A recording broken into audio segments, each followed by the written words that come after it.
Hello students, कैसे हैं आप सब। उम्मीद करता हूँ आप सब अच्छे से होंगे। आज का जो टॉपिक है हमारा वो है एडजेक्टिव। ठीक है, तो उससे पहले हम जान लेते हैं कि एडजेक्टिव क्या होता है। एडजेक्टिव का मतलब है हिंदी में विशेषण। कोई ऐसा शब्द जो किसी नाउन या प्रोनाउन की विशेषता बताता हो वो एडजेक्टिव कहलाता है। नाउन की वीडियो मैं एक बना चुका हूँ, अपने चैनल पर देखिएगा आप उससे। नाउन को पहले आप समझिए सही से, उसके बाद फिर आपको एडजेक्टिव समझ में आएगा। वैसे मोटी सी बात बता दूँ मैं, नाउन क्या होता है। नाउन किसी प्राणी, वस्तु या स्थान को कहते हैं। जितने भी प्राणी दुनिया के अंदर मौजूद हैं जो सांस ले रहे हैं वो सब नाउन है, और जितने भी स्थान है दुनिया के अंदर वो सारे नाउन है, और जितनी भी वस्तुएं इस्तेमाल करने की वो सब नाउन होते हैं। उस नाउन की विशेषता जो बताता है वो शब्द कहलाता है एडजेक्टिव। देखते हैं कैसे। जैसे मैंने बात की रेहान की। रेहान क्या है? नाउन है, नाम है, लड़का है, प्राणी है। तो रेहान क्या है? रेहान एक लड़का। Rehan is good. रेहान कैसा है? अच्छा है। उसके अलावा रेहान इज़ सैड। रेहान दुखी भी हो सकता है। Rehan is smart. रेहान जो है स्मार्ट है, स्मार्ट भी हो सकता है। Rehan is lazy. रेहान सुस्त हो सकता है, लेज़ी आलसी हो सकता है। Rehan is honest. रेहान ईमानदार हो सकता है। Rehan is toll. रेहान लंबा हो सकता है, शॉर्ट भी हो सकता है, गोरा हो सकता है, काला हो सकता है। तो किसी नाउन के बारे में जितनी बातें हम बताते हैं विशेषता, उसकी विशेषताएँ अच्छी भी हो सकती हैं और बुरी भी हो सकती हैं। तो वो चीज़ें सब कहलाती हैं एडजेक्टिव। इसके बारे में सब बात हो रही है। ये तो रही नाउन की विशेषता बता दी इसने। और यहाँ पर आते हैं, ये शी क्या है? प्रोनाउन है। जब किसी संज्ञा के बदले दूसरा शब्द होता है तो वो प्रोनाउन होता है। तो प्रोनाउन की विशेषता क्या है? शी इज़ ब्यूटीफुल, वो सुंदर है। ठीक है। शी इज़ क्लेवर, चालाक हो सकती है। शी इज़ वाइज, बुद्धिमान हो सकती है। शी इज़ यंग, वह जवान है। शी इज़ स्मार्ट, स्मार्ट होती है। शी इज़ पुअर, गरीब हो सकती है। शी इज़ रिच, मालदार है। शी इज़ विटी, हाजिर जवाब है। तो ये प्रोनाउन की विशेषता बताने वाले शब्द हैं ये। इसके अलावा और भी हो सकते हैं बहुत सारे। ठीक है। सुंदर है, बदसूरत है, काली है, गोरी है, नकचड़ी है, या बहुत हंसमुख है। ऐसे शब्द की इंग्लिश केवल पता होनी चाहिए आपको, तो उसको आप बना सकते हैं इस तरह से।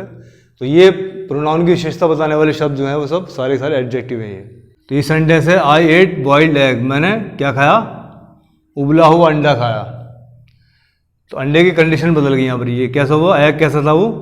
बॉइल्ड, कच्चा अंडा हो सकता था और उबला हुआ खाया।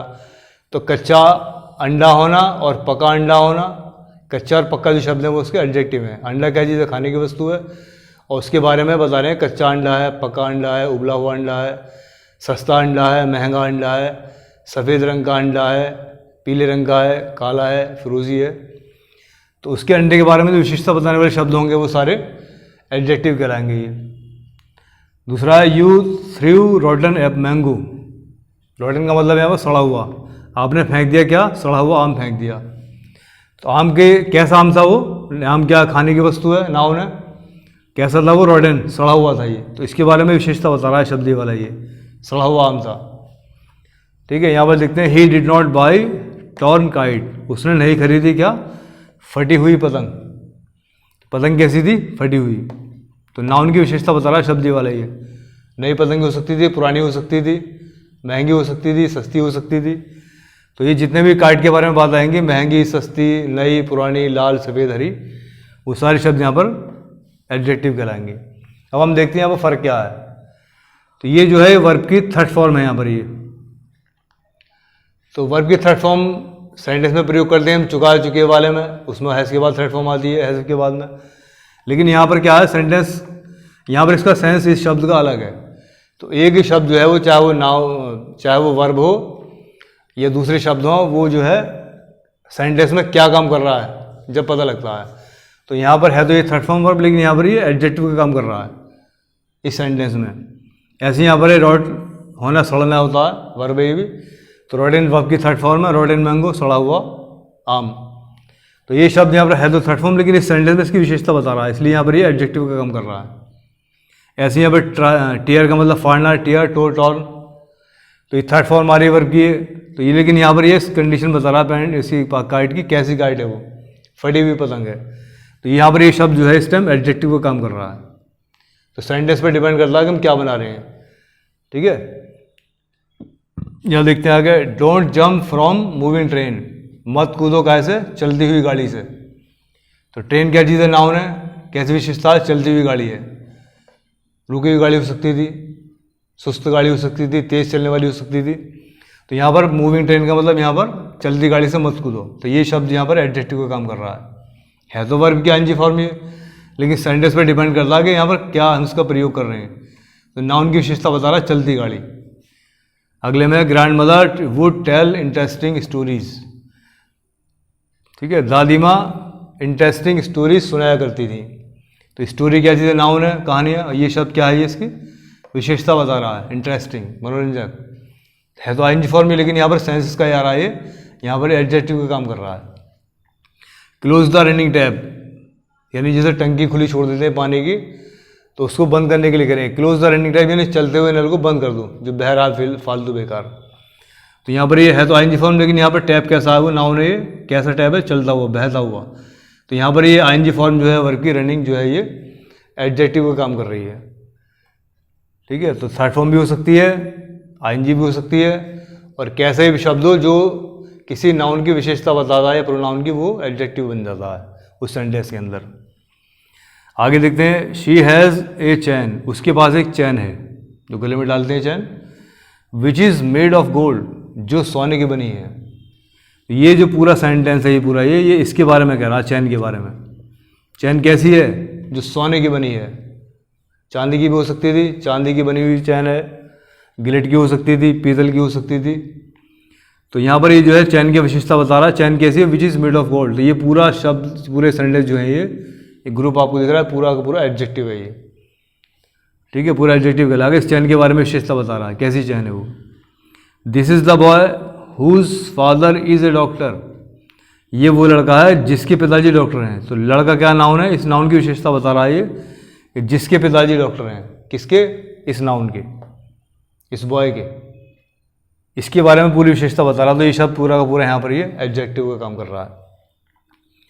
आगे देखते हैं, the watch on the table is mine, घड़ी मेज़ के ऊपर जो रखी है, क्या रखा है मेज़ के ऊपर, घड़ी रखी है। घड़ी क्या नाउन है, ठीक है, तो कंडीशन कहाँ है उसकी, मेज़ के ऊपर। ये शब्द यहाँ पर एडजेक्टिव का काम कर रहा है।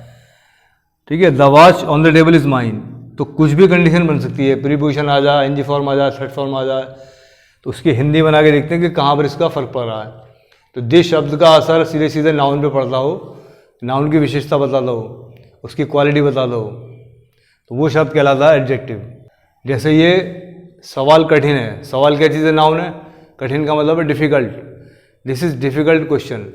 तो क्वेश्चन क्या था, क्वेश्चन नाउन है, क्वेश्चन की विशेषता क्या है, डिफ़िकल्ट। तो डिफ़िकल्ट शब्द यहाँ पर एडजेक्टिव का काम कर रहा है। तो इस तरह से बहुत सारी चीज़ आप सोच के देख सकते हैं हिंदी में, उसका आपको इंग्लिश पता होना चाहिए, आप बना सकते हैं आराम से और समझ सकते हैं कि एडजेक्टिव क्या चीज़ है। चलिए अब देख लेते हैं ये कितने प्रकार का होता है, काइंड्स कितने हैं इसके। एक है एडजेक्टिव ऑफ क्वालिटी, यानी ये शब्द किसी नाउन प्रोनाउन के गुण या दोष बताते हैं, यानी अच्छाई या बुराई। सुंदर है, बदसूरत है, सस्ता है, महंगा है, काला है, गोरा है, अच्छा है, बुरा है, ईमानदार है, बेईमान है। इस तरह के शब्द जो एडजेक्टिव आएंगे तो उसको कहलाएंगे हम, वो कहलाएगा एडजेक्टिव ऑफ क्वालिटी। जैसे राधा इज़ ब्यूटीफुल, राधा की क्या विशेषता है, वो सुंदर है। ठीक है, तो यहाँ पर एक क्वालिटी बता रहा है। दीज एप्पल्स आर स्वीट, ये सेब मीठे हैं। तो सेब की विशेषता क्या है, मीठे, इसकी क्वालिटी बता रहा है। India is a big country, तो इंडिया कैसी कंट्री है, बड़ी कंट्री है। ठीक है, छोटी कंट्री वाले को छोटा बोलेंगे। यू आर ऑनेस्ट, आप ईमानदार हैं, ये क्वालिटी बता रहा है आपकी ये। तो इस तरह के शब्द जो होते हैं वो क्वालिटी बताने वाले, वो एडजेक्टिव ऑफ क्वालिटी कहलाते हैं। फिर आता है एडजेक्टिव ऑफ क्वांटिटी, इससे पता लग रहा है ये शब्द किसी नाउन प्रोनाउन की मात्रा बताते हैं। जैसे there is enough water in this jug, इस जग में काफ़ी पानी है। तो काफ़ी शब्द जो है इनफ यहाँ पर ये इस वाटर के बारे में कह रहा है, वाटर कितना है, काफ़ी है। वाटर क्या है, नाउन है, पीने की वस्तु है, और इसका जो है ये बता रहा है इनफ, काफ़ी पानी है, कम भी हो सकता था, जिसकी मात्रा बता रहा है। अगला है she has spent all her wealth, वह सब अपना सारा वेल्थ खर्च कर चुकी है, सारा धन। ठीक है, तो ये ऑल क्या मतलब है, सारा धन क्या चीज़ है, कितना धन, सारा, अपना सारा धन वो खर्च कर चुकी है। तो ऑल यहाँ पर जो एडजेक्टिव ऑफ क्वांटिटी है। अगला there is little milk in the glass, गिलास के अंदर बिल्कुल ना के बराबर दूध है। लिटिल का मतलब है एकदम ना के बराबर, जिस चीज़ को गिन नहीं सकते उसको हम लिटिल का प्रयोग करते हैं। जैसे थोड़ा सा पानी है, थोड़ा सा दूध है, ये चीज़ें लिटिल से बताते हैं। ये ना के बराबर के लिए है, तो मिल्क कितना है, ना के बराबर है, इसकी विशेषता बता रहा है। तो यहाँ पर हुआ ये मात्रा बताने के लिए, एडजेक्टिव ऑफ क्वांटिटी। अगला है एडजेक्टिव ऑफ नंबर। नंबर से पता लग रहा है गिनती की बात होगी। ये शब्द किसी नाउन प्रोनाउन की संख्या बताते हैं, यानी गिनती में कितने हैं वो, 1 2 4 6 10 20, या जैसे क्लास में इनाम जीते हैं first second third fourth fifth, तो वो भी गिनती में आते हैं। जैसा पहला स्थान प्राप्त किया, दूसरा स्थान प्राप्त किया, तीसरा स्थान प्राप्त किया किसी कंपटीशन में या पढ़ने में। देखते हैं क्या है, there are 30 students in my class. मेरी क्लास में 30 छात्र हैं। तो ये नाउन है स्टूडेंट, इसकी विशेषता कितनी है, गिनती बता रहा है 30। तो जितने भी गिनती वाले शब्द हैं 1 2 3 4 5 जब उसके नाउन के साथ में आते हैं तो फिर वो एडजेक्टिव बन जाते हैं। अच्छा जी, अगला ही वॉन फर्स्ट प्राइज। उसने पहला इनाम प्राप्त किया, पहला इनाम जीता। तो प्राइज क्या नाउन है, प्राइज कितना कैसे जीता, फर्स्ट, पहला स्थान प्राप्त किया। तो पहला दूसरा तीसरा ये शब्द भी एडजेक्टिव है। और ये बता रहे हैं, नंबर बता रहे हैं। आई हैव मैनी रिलेटिव्स, मेरे बहुत सारे रिश्तेदार हैं। रिश्तेदार गिन सकता हूँ मैं अलग अलग, ठीक है। तो मैनी का मतलब अनेक, बहुत सारे। रिश्तेदार का मतलब है, यहाँ पर ये नाउन है और नाउन की विशेषता क्या है, मैनी, बहुत सारे हैं। तो मात्रा वाले में हम उसको काउंटिंग नहीं कर सकते, जैसे गिन सकते हैं 1 2 3 4 5 6 7 8, इसको नहीं गिन सकते। जैसे इनफ का मतलब है काफ़ी, तो पानी क्या है, काफ़ी पानी है, पानी को गिन नहीं सकते हैं हम। जैसे मिल के उसको नहीं गिन सकते हम। ऑल का मतलब, वेल्थ का मतलब इसके अंदर जो है उसके सोना चांदी ज़मीन जायदाद पैसा सब आ गए, पूरी अनकाउंटेबल चीज़ आ गई। यहाँ पर हम काउंट कर सकते हैं इनको, ये नंबर वाले में। चलिए आगे बढ़ते हैं। अब अगला है एडजेक्टिव, डेमोन्स्ट्रेटिव एडजेक्टिव। तो ये शब्द किसी नाउन की तरफ संकेत करते हैं। जैसे दिस बॉय, यह लड़का। तो यहाँ पर दिस क्या है, एडजेक्टिव काम कर रहा है, और ये है नाउन। यहाँ पर ये दिस बॉय वेप्ट बिटरली, ये लड़का बहुत तेज़ रोया, बहुत बुरी तरह से रोया। दैट मैन, मैन क्या है, नाउन है, और दैट इसका संकेत कर रहा है, इसका ये, इसकी मैन की विशेषता बता रहा है। दैट मैन, वो आदमी, वॉज गोइंग टू मार्केट, वो आदमी मार्केट जा रहा था। ओके, तो यहाँ संकेत कर रहा है ये। अगला है दीज गर्ल्स। गर्ल्स क्या नाउन है, नाउन की क्या विशेषता है, दीज, ये लड़कियाँ। These girls are cooking food, ये लड़कियाँ खाना पका रही हैं। ओके, तो यहाँ पर ये जो है संकेत कर रहा है, लेकिन यहाँ पर ये एडजेक्टिव का काम कर रहा है, नाउन की विशेषता बता रहा है। दोज पेन्स आर रेड, वो पेन लाल है।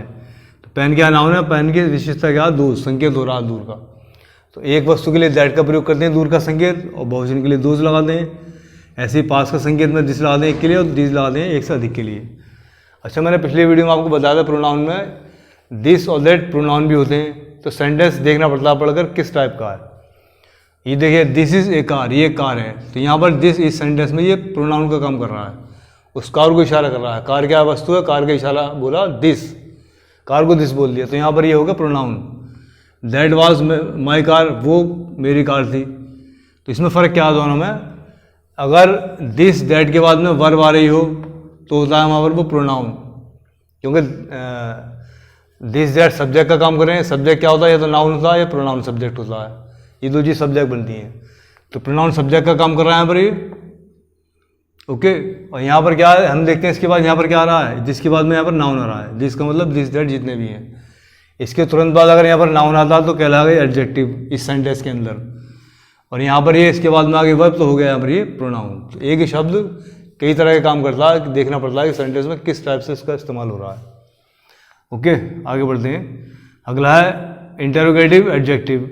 पता लग रहा है इसी चीज़ से, ये शब्द नाउन के बारे में सवाल पूछते हैं, प्रश्न पूछते हैं। जैसे हुज बुक इज दिस, ये किताब किसकी है, किताब के बारे में पूछ रहे हैं। किताब किसकी किताब है, सवाल हो रहा है। जैसे विच पेन इज योर्स, तो आपका पेन कौन सा है, तो आपका पेन कौन सा है, पेन नाउन है, पेन के बारे में पूछ रहे हैं। विच पेन, कौन सा पेन, तो जिस पेन की बात कर रहे हैं उसको हम पूछ रहे हैं कौन सा पेन। तो यहाँ पर ये एडजेक्टिव का काम कर रहा है। In which class do you study, आप किस कक्षा में पढ़ते हैं। तो यहाँ पर क्लास क्या नाउन है, क्लास को पूछ रहे हैं किस कक्षा में, उस क्लास को सवाल पूछ रहे हैं उसके बारे में, कौन सी क्लास में पढ़ते हैं आप। तो ये शब्द पूरा पूरा यहाँ पर एडजेक्टिव का काम कर रहा है। आगे बढ़ते हैं। अगला है प्रॉपर एडजेक्टिव। इससे पता लग रहा है प्रॉपर नाउन से बनने वाले शब्द प्रॉपर एडजेक्टिव का काम करते हैं। पिछली वीडियो में बता चुका हूँ आपको, प्रोनाउन की वीडियो आप देखिएगा, उसके अंदर प्रॉपर नाउन क्या होता है, जब किसी का हम नाम रख देते हैं अलग से। कॉमन प्रॉपर में नाम रखने का फ़र्क है। तो जैसे यहाँ पर इंडिया क्या है, प्रॉपर नाउन है, इंडिया एक स्थान है, देश है। तो इंडिया से बना है इंडियन आर्मी। आर्मी क्या कलेक्टिव नाउन है, इसकी विशेषता क्या, Indian army. Indian army is brave, भारतीय सेना बहादुर है। तो यहाँ पर भारतीय जो लग रहा है शब्द यहाँ पर एडजेक्टिव है, लेकिन कैसा प्रॉपर एडजेक्टिव है, क्योंकि प्रॉपर नाउन से बना है। Japanese farmers are rich, Japan के किसान मालदार होते हैं। तो ये फार्मर क्या है, नाउन है, किसान, और इसकी विशेषता क्या है, जापानीज। तो किसी भी देश के नाम के साथ में कुछ जोड़ेंगे हम, तो वहाँ पर वो उसका प्रॉपर एडजेक्टिव का काम करेगा, ये जो किसी नाम के साथ में लगता हो। आगे देखते हैं अगला क्या है। अगला है डिस्ट्रीब्यूटिव एडजेक्टिव। ये शब्द किसी वर्ग की प्रत्येक वस्तु के बारे में बात होती है, सब जितने भी हैं टोटल। जैसे ईच बॉय प्लेड वेल, हर लड़का बढ़िया खेला, जितने भी थे सारे उस ग्रुप में सब बढ़िया खेले, सारे। ईच मतलब प्रत्येक लड़का। एवरी मैन डाइज, हर आदमी मरता है, यानी जितने भी आदमी हैं, यानी जितने भी इंसान हैं, हर इंसान मरता है। तो हर इंसान एवरी हो गया। नेदर बुक इज़ गुड, जितने भी किताब हैं कोई सी किताब भी अच्छी नहीं है, सबके बारे में बात हो रही है, उस वर्ग की प्रत्येक वस्तु के बारे में बात हो रही है, कोई भी किताब अच्छी नहीं है। इधर स्टेटमेंट इज़ फॉल्स, जितने भी स्टेटमेंट दिए आपने, बात कही है, वक्तव्य बताए हैं, वो सब के सब झूठे हैं, जितने भी सबके बारे में बात हो रही है। तो आज की वीडियो में इतना ही, मिलते हैं फिर अगली वीडियो में नए टॉपिक के साथ में। तब तक के लिए गुड बाय।